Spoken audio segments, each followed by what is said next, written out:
Magandang araw! Ang ibabahagi ko ngayon ay tungkol sa auditory learner. Magbasa, makinig, matuto at magsaya. Ako si Binibining Menya. Handa na ba kayo?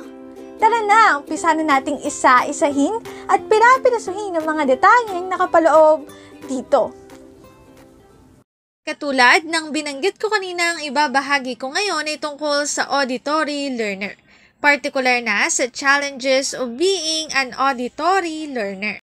Kamakailan lang ay tapos ko nang ibahagi ang intrapersonal learner, naturalistic learner, verbal linguistic learner, interpersonal learner, spatial or visual learner, bodily kinesthetic learner, logical mathematical learner, at pati na rin ang auditory learner. Pero bilang balik-aral, ibabahagi ko muli ang mahalagang detalye. Ang una ay intrapersonal learner. Sila ang mga individual na magaling mag-control ng emotion.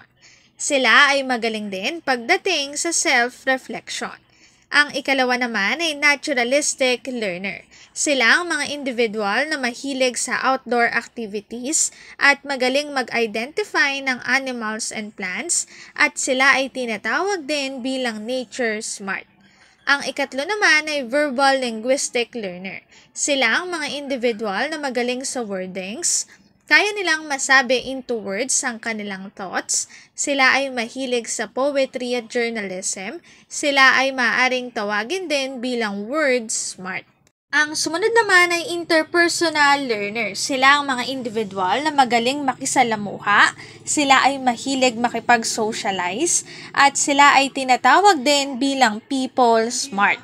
Ang sumunod naman ay spatial or visual learner.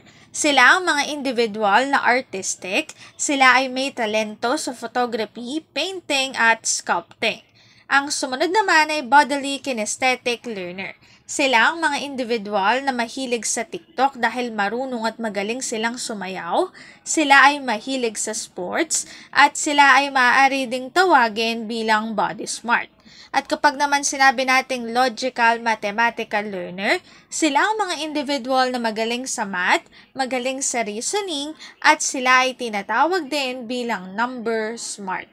Kapag naman sinabi nating auditory learner, sila ang mga individual na mas natututo kapag naririnig nila ang mga impormasyon, naririnig nila ang mga bagay-bagay. Nevertheless, an oral or auditory learner may deal with the following challenges. Una, written tests rarely show your true potential. Ikalawa, when you write down something, you may reverse or forget letters. Ikatlo, your written notes can be too confusing. Ikaapat, noise can affect you negatively.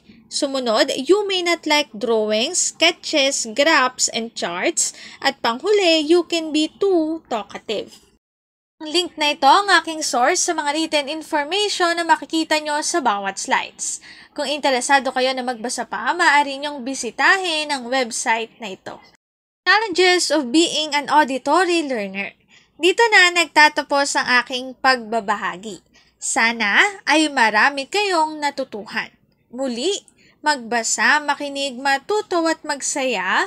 Ako si Binibining Menya. Paalam!